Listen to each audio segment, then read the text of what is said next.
Okay, everyone, we are here for chapter 2 of Lost in Jerusalem.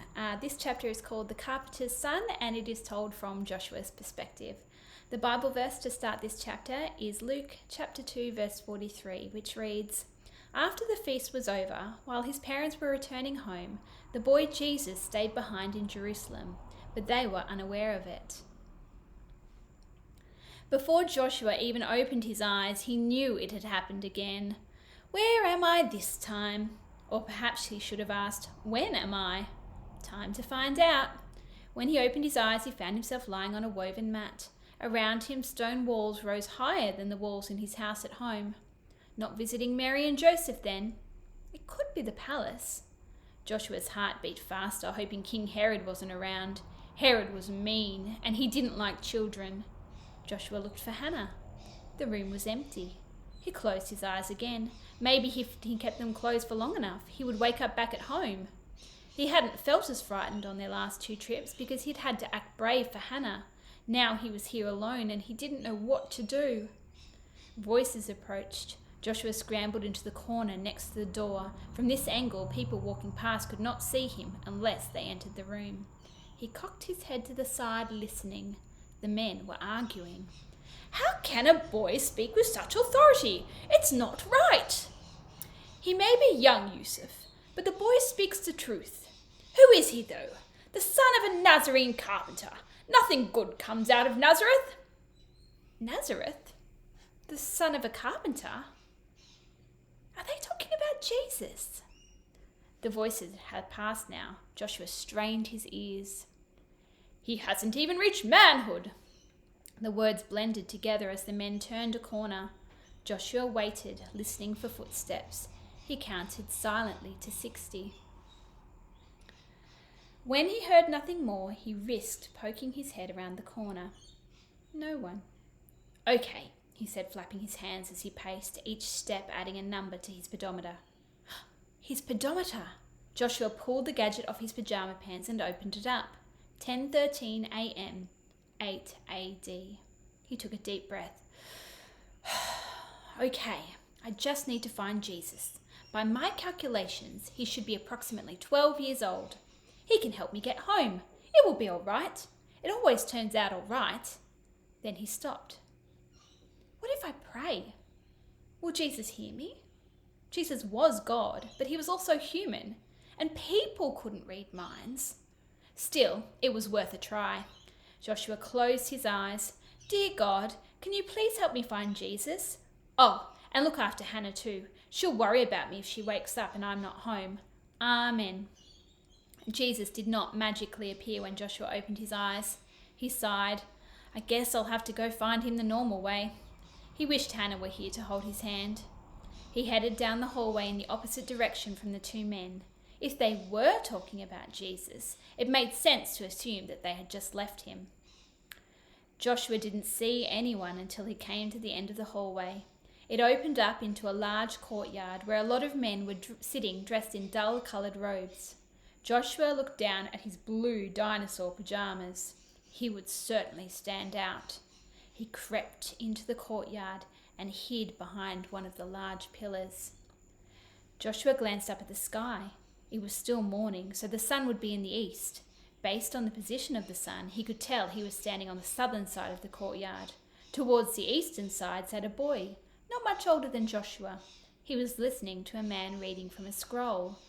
That man's beard is way longer than Daddy's. I wonder how long he's been growing it. For a second, the sight distracted Joshua. "What does it mean?" the boy asked.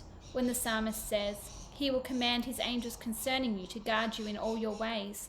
They will lift you up in their hands so that you will not strike your foot against a stone.'" Joshua relaxed when he heard the voice. "Mummy always used to say you would know the voice of your saviour." He grinned. "I bet she didn't mean that literally." The bearded man rolled up the scroll and turned to Jesus. He stroked his beard with one hand. "That is an interesting question. Many people believe the passage is a prophecy about the coming Messiah." His face softened, a hint of a smile curling up the edges of his moustache. "Although I have seen my share of boys quoting this passage as an excuse for the foolish pranks of youth." The men around the courtyard chuckled. The teacher fixed his gaze back on Jesus. God protects his people, as he did in Egypt and during our wandering in the desert, but he also asks us to act with wisdom.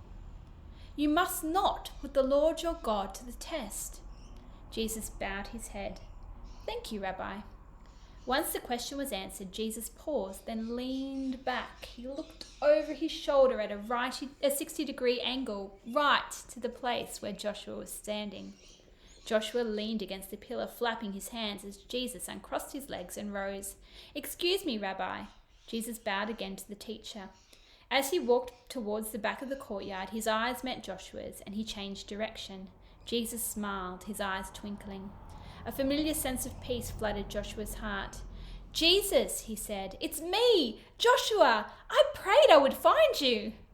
Jesus' face flashed in a quick moment of surprise. Then he seemed to understand. Hello, Joshua. Won't you come with me? As if he knew Joshua was feeling anxious, Jesus took his hand, guiding him back the way he had come. Once they'd left the other men behind, Jesus spoke again. We will have to get you some new clothing. I might have to start wearing olden day clothes to bed on Christmas Eve, Joshua joked. Jesus raised one eyebrow and smiled, but he didn't make any comment. I wonder if we could even get clothes like that in Moree. Maybe I could sleep with a tea towel on my head? Joshua was so caught up in his thoughts that at first he didn't notice when Jesus led him into a small room. What's this? This is the room where the Levites dress after they have purified themselves. You can use these clothes to cover your own. Isn't that stealing? Joshua asked. I wouldn't want to make your father's house into a den of robbers. He didn't want Jesus turning over any tables today. And if Jesus was only about Joshua's age, that story wasn't supposed to happen for about 20 years. Don't worry about the clothes. I will return them later. I asked the priest this morning if we could borrow these. You did? Joshua said, startled. You knew I was coming. Jesus shook his head. My father did not reveal why I would need them. Joshua quickly pulled the robes over his clothing and covered his head. Now what? Now we get some food. Are you hungry? Right at that moment, Joshua's stomach grumbled. Actually, I am. And that is the end of chapter 2. And chapter 3 is called Jesus' Family from Hannah's perspective, but I am going to leave you in suspense. If you want to hear any more of the story, I would love it if you would hop on and you can purchase it from Amazon. The ebook is available for pre-order and it will be sent to your Kindle automatically on the 18th. Which is actually today, so it will be available today. And also you can order the paperback from Amazon. I'm uploading to Ingram Spark, but I'm still waiting to hear back from them regarding whether or not the files have been approved. So for those people who are local to me and were wanting to purchase a signed copy, those are probably, I reckon, maybe about 3 weeks away. Hopefully things will come quicker, but I am going to order one single proof copy just to make sure that everything's fine before I order a whole box of books. So that will just make things a little bit slower. You can order, obviously, the paperbacks from Amazon as well. I've just had a few issues this morning with the cover wrap for that, which I think is really strange considering everything was fine in the proof copy, but hopefully we've sorted that issue out this morning and that will be available from Amazon.